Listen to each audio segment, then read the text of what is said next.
নমস্কার, শান্তনু হাজরা। আজকে আমাদের আলোচ্য বিষয় বাতেলা। এই বামফ্রন্টের বাতেলা ভালো ছিল না এই তৃণমূলের বাতেলা ভালো, এই বিষয়টা আলোচনা করা যাক। আজ থেকে 25 বছর আগে মমতা বন্দ্যোপাধ্যায় বলেছিলেন যে এই বামফ্রন্ট সরকারের এই যে দুর্নীতি, এই যে দমন পীড়ন, এই যে এই একই অভিযোগগুলো উঠেছিল, নারী নিপীড়ন, এইগুলোর বিরুদ্ধে আমরা রাইটার্সের সামনে ধর্নায় বসবো, ওইখানে অবস্থান করব। তো এই শুনে তখনকার দিনের বিখ্যাত একজন মন্ত্রী শ্রী সুভাষ চক্রবর্তী বলেছিলেন যে হ্যাঁ, রাইটার্সের সামনে বসার অধিকার সবারই আছে, যে কেউ অধিকার বসতে পারে। তো আমাদের ওই যে জায়গাটা সুরক্ষিত, ওই জায়গাটা ছেড়ে যে কেউ বসতে পারে, তুমি বসুন না। উনি বসুন, উনি তো কোনদিন রাইটার্সে ঢুকতে পারবেন না। ওই রাইটার্সের এনকোয়ারি থেকে খোঁজ খবর নেবেন, কোনো ফর্ম জমা দেওয়ার থাকলে ফর্ম জমা দেবেন, উনি মন্ত্রীরা ঢুকবে বেরোবে উনি দেখবেন। যদি ওদের কর্মীদের কারোর ঘড়ি খারাপ হয়ে থাকে, ওই সব পাশেই ঘড়ি সারানো দোকানগুলো আছে, ঘড়ি সেখানে সারাবেন।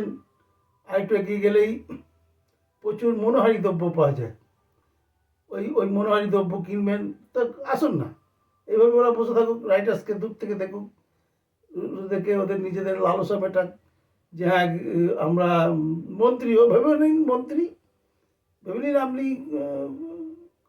কয়লা মন্ত্রী কি কিছু একটা মন্ত্রী, এইভাবে আপনি রাইটার্সের সামনে অবস্থান করতে পারেন। আজ 25 বছর পরে একই কথা বিরোধী নেতা বলছেন, অর্থাৎ শুভেন্দু অধিকারী বলছেন যে আমরা নবান্নর সামনে অবস্থান করব, নবান্ন পাশেই থাকবো। তা এই শুনে কুণাল ঘোষ বলেছেন যা উনি অবস্থান করতেই পারেন, নবান্ন সবার অধিকার আছে, যাবেন আসবেন, ফর্ম জমা দেবেন, ইনকোয়ারি থেকে খোঁজ খবর নেবেন, মন্ত্রীরা ঢুকছে বেরোচ্ছে দেখবেন। ওইখানে তো বিশেষ কিছু নেই, উনি একটু ব্রিজে উঠে যাবেন, দ্বিতীয় হুগলি সেতুতে উঠে গিয়ে ওখান থেকে নবান্নকে দেখবেন, ছবি তুলবেন, রিল বানাবেন। তাতে আপত্তির ক্যাচ করুন না, আমাদের তো তাতে আপত্তি নেই, আমরা কোনোদিন বলেও নি। তা সেই হিস্ট্রি রিপিটস, অর্থাৎ ওদের বাতেলা এরা ধার করছে, আবার এদের বাতেলা আবার ভবিষ্যতে যারা আসবে তারা ধার করবে। তা এবার হয়েছে যে কুণাল ঘোষ উনি তৃণমূল মুখপাত্র, এবং যে যে কথাগুলো বলেন বেশ ভালো বলেন, সুন্দর করে বলেন। মানে আমাদের মতো ইউটিউবারদের ক্ষেত্রে উনি একটা বিরাট বড় খাদ্য। অর্থাৎ উনি যা বলেন ওইগুলোই আমরা যদি একটু নাড়াচাড়া করি, আমাদের এক একটা রিল হয়ে যায়, এবং খুব সুন্দর বলেন। এর আগেও বহু ঘটনার কথা উনি উল্লেখ করেছেন, সেগুলোর কথা বলে রিলটাকে বাড়াতে চাই না। তা এবার বোঝা গেল যে মানুষ তার অতীত থেকে শিক্ষা নেয়। অর্থাৎ সুভাষ চক্রবর্তী এইভাবে কথা বলতেন, খুব সুন্দর কথা বলতেন, এবং তাৎক্ষণিক একটা জবাব দিতেন, যে উপস্থিত বুদ্ধি ছিল। উনি রাজীব গান্ধীকে বলেছিলেন, রাজীব গান্ধী বলেছিল আমাকে আপনারা ক্ষমতা দিন, আমরা সোনার বাংলা করে দেবো। তা সুভাষ চক্রবর্তী বলেছিলেন যে সোনার বাংলা না করে আগে তামার বিহার করুন, রূপোর ওড়িশা করুন, তারপর সোনার বাংলা করতে আসবেন।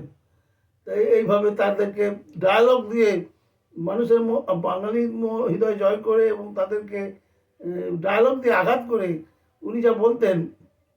আবার বলতেন, তারও আগে দেখেছি গনি খান চৌধুরী মাঝে মাঝে মন্ত্রী হয়ে বড় বড় ডায়ালগ দিতেন, দেখ গঙ্গাসাগরে বিসর্জন দিয়ে দে।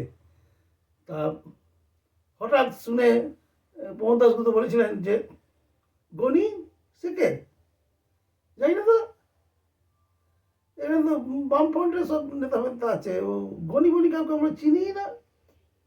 তো গনি খান বলেছিল দুঃখ করে যে আপনি আপনারা আমাকে চেনেনই না, আমি কেন্দ্রের কয়লা মন্ত্রী। হবে হয়তো, কারণ আপনারা রাত দিনই মন্ত্রী বদলান, কে কোন দপ্তরের মন্ত্রী সে তো আমাদের সবসময় খোঁজ রাখার জায়গা নেই। ঠিক আছে, মন্ত্রী হলে আমরা নিশ্চয়ই তাকে সম্মান দেবো। তা গনি গনি এখন চিনি না, পরে চিনব। তাই এইটা মানুষের ভালো লেগেছিল।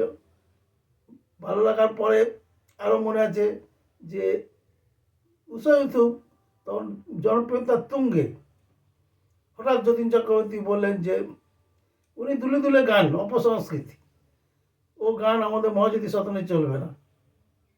এই নিয়ে যখন গোটা দেশ, এই যেমনি বাংলাদেশে উজির আজে বাজে বলছে খারাপ খারাপ কথা, ইয়ং ছেলেরা খুব আনন্দ পাচ্ছে, দিয়ে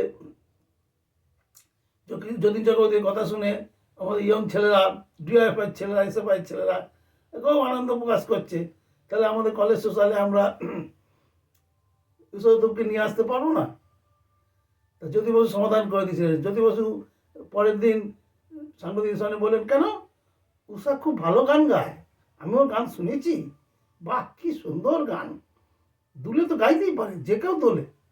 গান গাওয়ার সময় কেউ চোখ বোঝে, কেউ দোলে, কেউ দাঁড়িয়ে গায়, কেউ বসে গায়, এর সঙ্গে কোনো অপসংস্কৃতির সম্পর্কই নেই।